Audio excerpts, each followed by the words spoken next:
tey di commencer d'abord par nuyu directeur hôpital bi nu dalal nuyu représentant ki fi teewal coopération luxembourgeoise nuyu également directeur national bu SAMI nuyu tout le personnel de l'hôpital moo xam ni docteurs yi ak le personnel d'appui ñi fi nekk yëpp di wane sama contenté si teewee remise don bi nga xamante ne bi coopération luxembourgeoise def na ko si hôpital régional bu Saint-Louis lieutenant colonel Mamadou Diouf di commencer simplement en tout cas par magnifier en tout cas geste bi nga xamante ni bi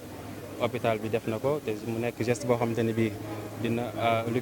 coopération bi def na ko mu nekk geste boo xamante ne bi dina participer si renforcement plateau technique bi nga xamante ne mooy région de Saint-Louis mu nekk hôpital boo xamante ne bi dafa nekk am solo trop si région bi ak localité yi muy polarisé yëpp donc di rafetlu geste boobu yëpp appui bi nag daanaka dina tax en tout cas ñu maanaam condition travail personnel bi maanaam mu gën a amélioré wu dana tax aussi condition prise en charge patients yi aussi gën a amélioré wu mais aussi dinañu permettre à la fin aussi ñu améliorer ñu atteindre objectif yi nga xamante ne bi état du Sénégal fixé na ko en matière de santé publique donc damay profiter juste ci occasion bi en tout cas di saluer diggante relation coopération bi am diggante Sénégal ak Luxembourg en matière sanitaire relation yooyu tax permettre tey ji coopération bi mun ñëw appuyer ñu ci matériel yu am solo yi matériel yi nga xamante ne bi dina permettre personnel soignant bi en tout cas ñu mën a def seen liggéey pour les biens des populations di ñaax rek personnel bi jaarale ko ci directeur bi docteur Seck ñu gën a sàmm matériel yi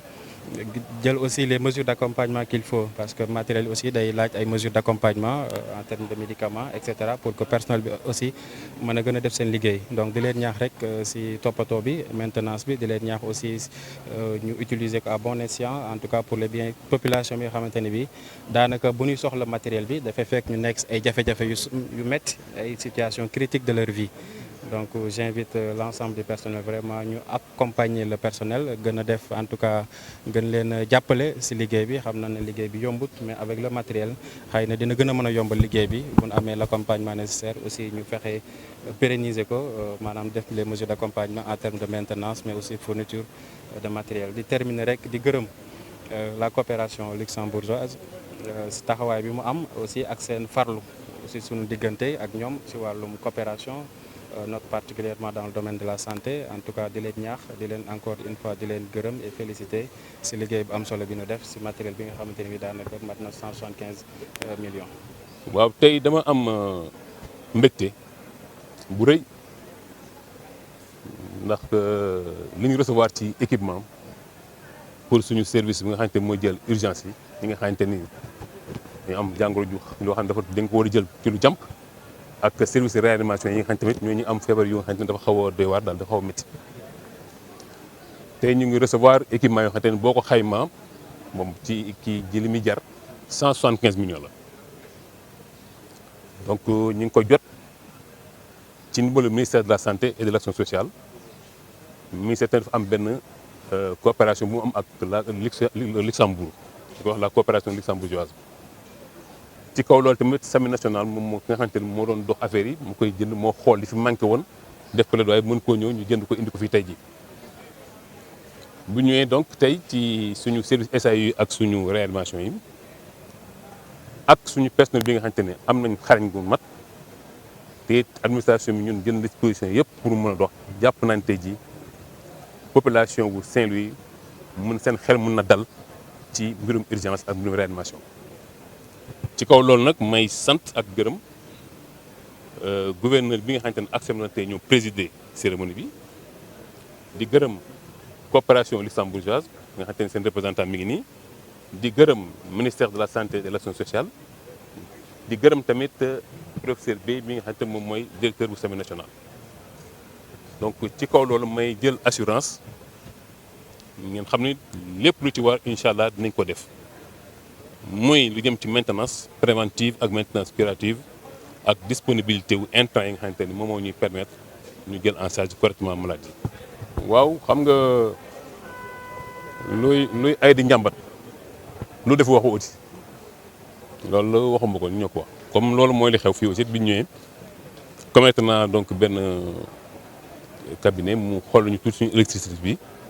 c'est vrai que am na ay manquements léegi nag ñun tamit suñu côté lépp luñ ci mën nañ ko def lu ñu mënul nañ aviser autorité ndax tamit suñu hôpital bi tamit dafa xaw a yàgg daal am na ñaari téeméeri at donc ñi ngi ci incha allah daal jàpp naa ni lu ñu mën a def aussi en urgence tout de suite et maintenant on va le faire ñi ngi ci di ki des nag bon ñu transmettre aussi suñuy autorité waaw xam nga ak problème global la ñu ngi ciy góorgóorlu mais xam nga tey jii bu dee benn malade bu ñëwee ak suñu structure ni mu xatee ànd ak juróom-ñaari accompagnant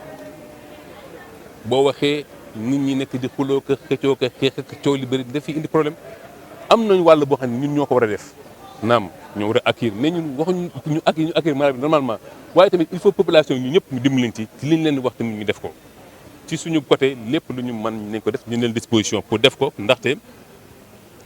accueil ak orientation prise en charge des urgences et prise en charge globale donc ci population yi ak ci suñu service yi nga xamante ni léegi malade bu ñëw aussi dana nekk ci jàmm ak salaam amélioration autorité bi loolu mooy parce que ñun suñu cœur de métier li nga xamante ni la ñu war def lépp du confort personnel bi li ñuy war def man li ma jiital moom mooy malade bi ci boppam ci feebar na nekk ci confort bu baax a baax moom mooy sama yitte moom mooy sama politique. De santé. Il y a des appuis en termes pour les centres de maintenance. Nous avons des collaborations avec l'université Gaston Berger, par exemple, donc pour vous parler toujours des appuis dans la région et donc des appuis un peu plus larges en termes de renforcement des capacités donc du personnel de santé. Pour parler spécifiquement du centre hospitalier de Saint-Louis, dans le futur prochain, les appuis vont encore aller de l'avant. Avec